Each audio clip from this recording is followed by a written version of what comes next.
Come along, everyone. It's time for the story ship. Permission to come aboard granted.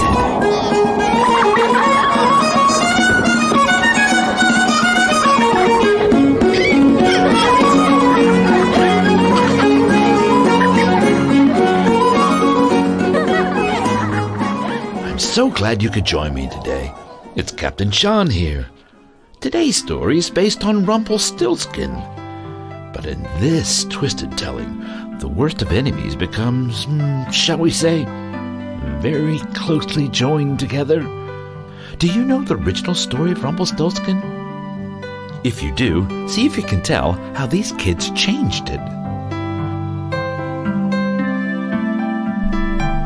Once upon a time, in a faraway mystical land, was a large enchanted fairy tree. Within this magical tree lived a small, bulky troll named Rumpelstiltskin. He had a huge nose, pointy ears, and little beady eyes. He was clad in purple, green, and orange clothes, with tiny, pointed shoes. The only problem was that he was charged with kidnapping. Rumpelstiltskin thought of himself as a sweet, innocent, fair, honest, and hard-working troll, but that certainly was not all true. He was put in jail and waiting for a court summons. It was a sad day for poor, innocent Rumpel. Rumpelstiltskin met his old friend Trooper the Gnome during his visit in jail. When were you caught? I was caught yesterday when they found that I had the baby and was hiding it from his mother. The only thing they don't know is that it was for a good reason. I mean, I know it was kidnapping, but she wasn't even taking care of the poor thing. What we need to be thinking about is a trial we've got in 3 days. It's going to be tough to convince the jury that it was for a good cause. Anyways, you should do something productive while I try to find some way to get us out of this difficult situation. After the 3 days were up, they were taken to the courtroom. Rumpelstiltskin sat in the courtroom waiting to tell his story. You may speak. Well, you see, I told the princess that I would spend some straw to gold for her for a small sum of money. So when she refused to pay, I asked for her firstborn child instead. So one night, I had my friend Trooper go negotiate a deal with Madeline. When he returned, he told me that the baby had been abused and neglected. My word, I can see why you wanted to take the child. Exactly. So that's why I had my buddy Trooper climb into the window and take the child.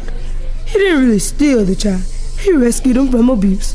I was only trying to do what was best for the baby. The courtroom grew silent. The judge gives Rumpel and Maddie a week to work out their problems outside of court. If you can guess my name, I will give William back. But you may only have 3 guesses, and you have only 4 days to come and ask me, starting tomorrow. I know your name. It is Obadiah. I just know it. Rumpel turned her down and sent her home. She thought of names for hours, it seemed like. The next day, Maddie rose bright and early and went to visit Rumpel once more. Is it Jack? No, I'm sorry. Just remember that you have only 1 more guess. If you get it wrong, then you have to let me keep your baby, and you won't be able to hurt him anymore. Maddie walked home from Rumpel's house through the dark forest. Suddenly, she hears a chirping noise behind her. She looked back and saw one little blue jay sitting on the branch. His name is Rumpelstiltskin. Before she could ask what that meant, the blue jay flew off into the dark woods. The next day, she went to Rumpel's house and asked him if his name was Rumpelstiltskin. She was correct, and she got her baby back. Rumpel told her about the crush he had on her, and they started dating. For the next 2 months, they dated and soon got married. I'm very thrilled that this day is finally here. I know. Just imagine how we started off. I thought you kidnapped baby William, but now we are here and about to be married. This is the happiest day of my life, but I should go get dressed now. Finally, Madeline and Rumpel are at the altar. The preacher pronounces them husband and wife, and very soon after they get a huge surprise. William, Rumpel, could you two come here for a minute? I have some very exciting news. What's up, Mommy? Yes, dear. What's the news? Well, I'm going to have a baby. Yay, I'm going to be a big brother. Rumpelstiltskin was extremely surprised and happy. Now he was positive that he wouldn't be accused of kidnapping another child, for he would have his own. Also, now everyone would see that he wasn't like the other trolls. He was caring, thoughtful, and kind. 9 months later, they had a baby boy named Rumpy Jr., and they all lived happily ever after. Well, this version of Rumpelstiltskin was far from the original. There was no girl locked away making golden yarn out of hay.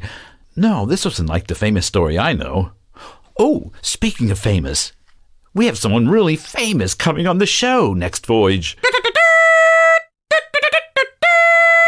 It's going to be Emmy Award winning Bobby Norfolk.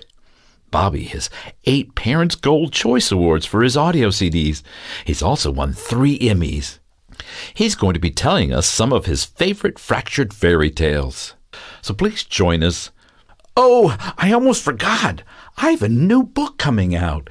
It's called Dancing Bear. It'll be available on iTunes as an ebook. It's also going to be available on Kindle and on Amazon. Please check it out. It's called Dancing Bear. We'd love to hear from you. Just drop us an email at mystory@thestoryship.com. Thanks for listening, everyone.